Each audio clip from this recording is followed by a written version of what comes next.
Hey friends, welcome back to my channel. I am so excited to just be able to do this. If you're new here, my name is Katura Blakeman, and thanks for joining or coming back. Today I'm going to be talking about how this last week was for me, and also focus in on like some of the coping techniques that I've used to process some of the grief that I'm going through and just some stress in general, because it's been a kind of a difficult week. I mean, it's been good, but I just was realizing that for most of my life I have used maladaptive coping techniques, and I think a lot of us do, like especially with grief and sadness and pain and stress. Sometimes we can shove it down, numb it out, ignore things, distract ourselves, and I don't do that anymore. At least not in an unhealthy way. Like, I'm pretty aware of what's going on with me, and so I just wanted to share about that and share about just how life has looked this week.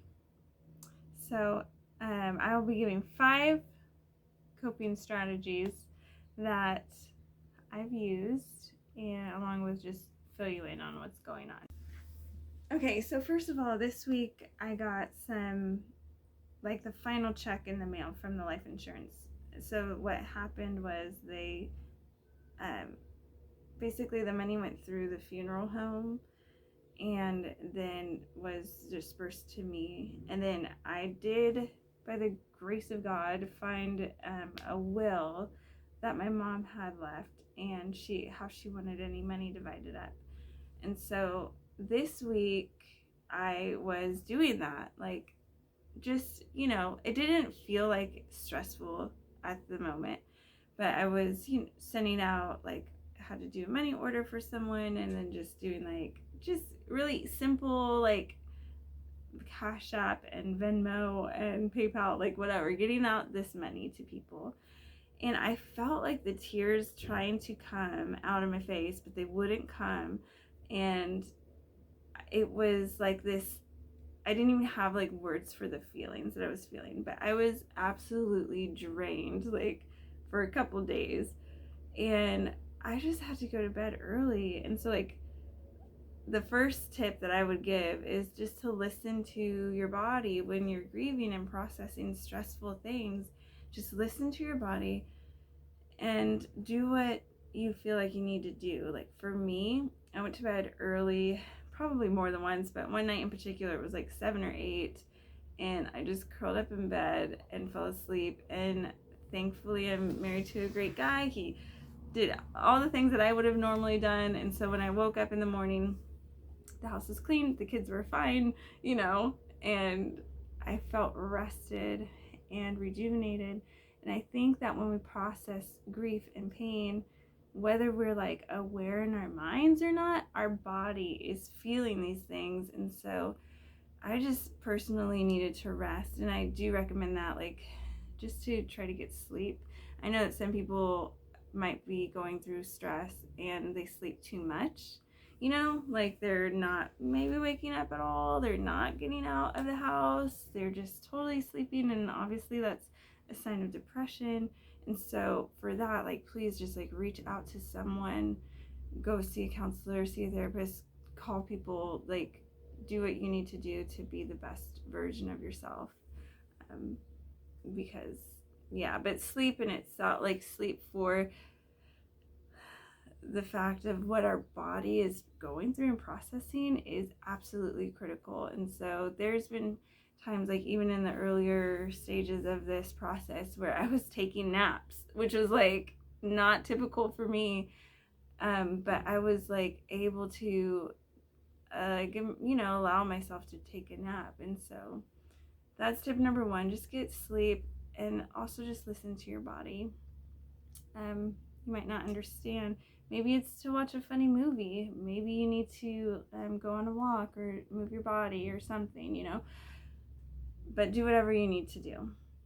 So tip number 2 is kind of something that I personally love. My family and I have practiced different ways of doing this, but the easiest one is called box breathing, BOX breathing. You could look it up online. There's just so many benefits to it, but I'll put a picture probably over here somewhere of just like you imagine a box and you breathe in for 4 counts, you hold your breath for 4 counts, you blow out for 4, and you hold your breath for 4, and then you breathe back in. And as you do this, you focus your air on expanding your belly and breathing in and out through your belly, kind of like a yoga breathing exercise. And honestly, it just like regulates your body and regulates what's going on, and it helps to calm down. You can do it for just a few moments, set a timer for a few minutes. But this week, when I felt like kind of getting overwhelmed feeling, I would just breathe. And as simple as it is, like, breathing helps. And even another thing is, like, you could find your pulse on your neck. Finding your pulse while breathing, it's I know it's not rocket science, but it's just like grounding and calming, and just, you're alive, you're well, you can breathe, and the body just gets that reassurance about it. So we can do one breath together. So breathe in for 4. So breathe in, hold for 4, blow out, hold for 4. And yeah, just continue to do that with awareness, and it really helps. This week, I was going through whatever, processing grief, and also potty training my twins. They're doing great. Like, I think we haven't had any accidents today, actually. And we've been out and about, stuff like that, and they are doing fantastic. But normal life stress can be kind of, I feel like the best gift that a parent can give their child is to have a regulated parent. Like, if I'm calm and I'm at peace, then it will resonate through my children too. So I just, with potty training and stuff, I would just stop and breathe. And then the third thing, again, very simple, is to relax your jaw. Like, there's just I know for me personally, like, that's where I hold tension a lot, is in my jaw. And so I think it's kind of typical. Like, we probably do that. Maybe it's for you, it might be your neck or your shoulders or something. But just when I'm going through like a stressful situation or feeling overwhelmed or thinking about all sorts of things, just relaxing my jaw, even like a little massage, it goes a long way. Coupling that with breathing, boom, like, that's a total coping mechanism that is absolutely healthy, normal, fine to do. Because I think for me, my whole goal is to become better through this, and to be, in the past, like I said before, instead of just shoving down my emotions or not processing well, it's like, no, this is what I'm feeling. I'm feeling stressed, whatever. I'm feeling sad, I'm feeling anxious. Let me feel those feelings and cope with it and walk through it. So the fourth thing, so first we talked about sleep and listening to your body, breathing, relaxing your jaw, and then the fourth thing is drinking water. So I've done a little bit of research about like the nervous system and how grief affects like our whole body, but basically water is like the magic. It's the magic. I don't know. It's just so good for our bodies, and it's good for our nervous systems. And when we typically need half of our body weight in water. So whatever your body weight is, just cut it in half, and that's how many ounces you should get. But I also have another tip. Okay, so here's my water bottle. This is like 26 ounces, and I love it, right? I drink probably like 4 of these a day. But every time I drink this water, I don't just take a sip. You know, some people will have a hard time getting down the ounces. Here's a tip. Drink 10 gulps, no matter what, no matter where you are. Just every time you pick up your water to get a drink, just drink 10 gulps. We'll do it together. Ready? Get your water? Okay, here we go. 10 gulps. So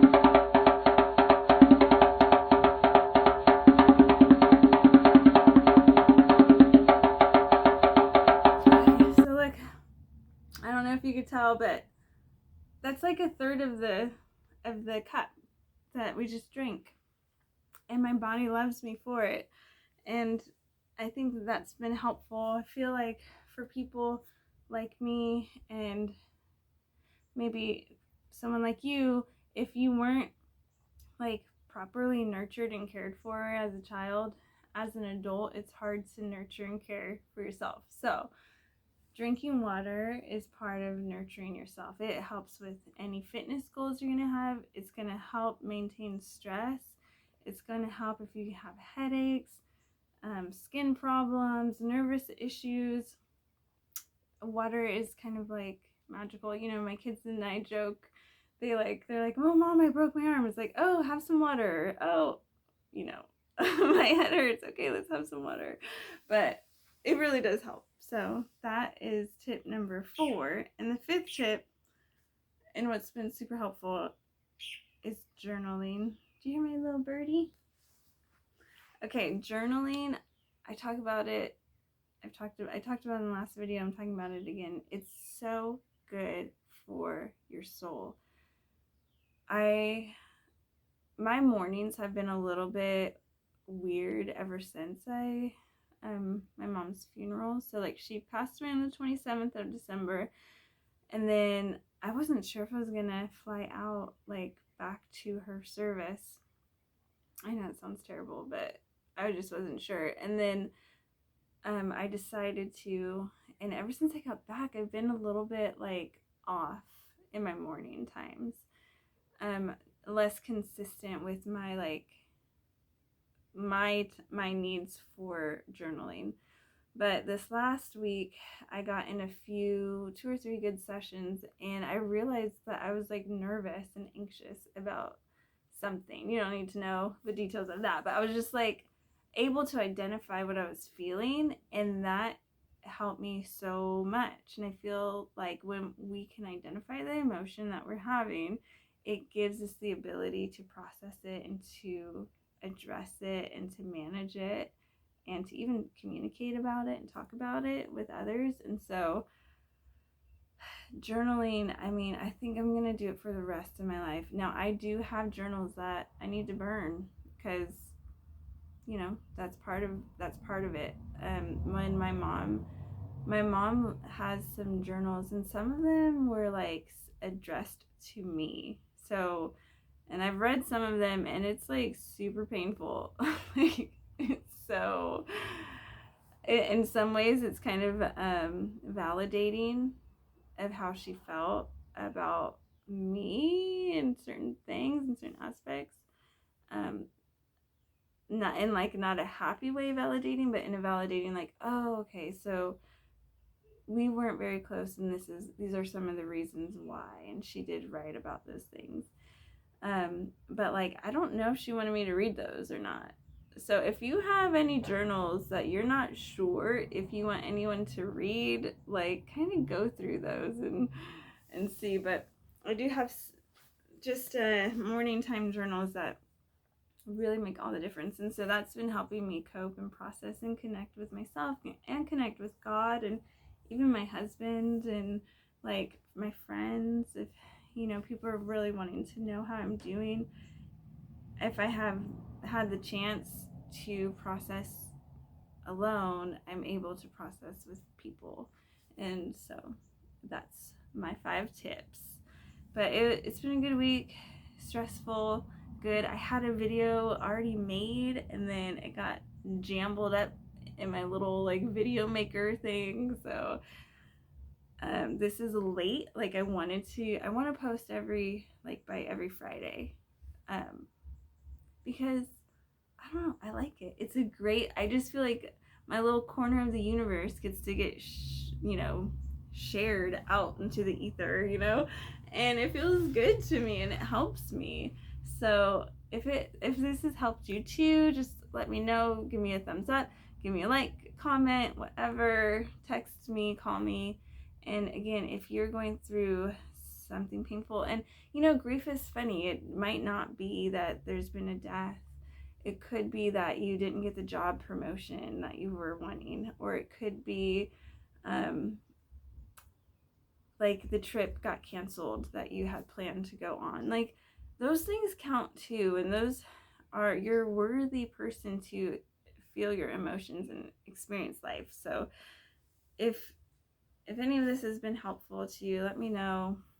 And if you are an adult who had a tough childhood, there is hope for you. There's hope for all of us. There's been hope for me as I'm processing through all the years of abuse and issues and things. It's not too late. So hopefully an update next week on these issues. And thanks so much for stopping by. See ya.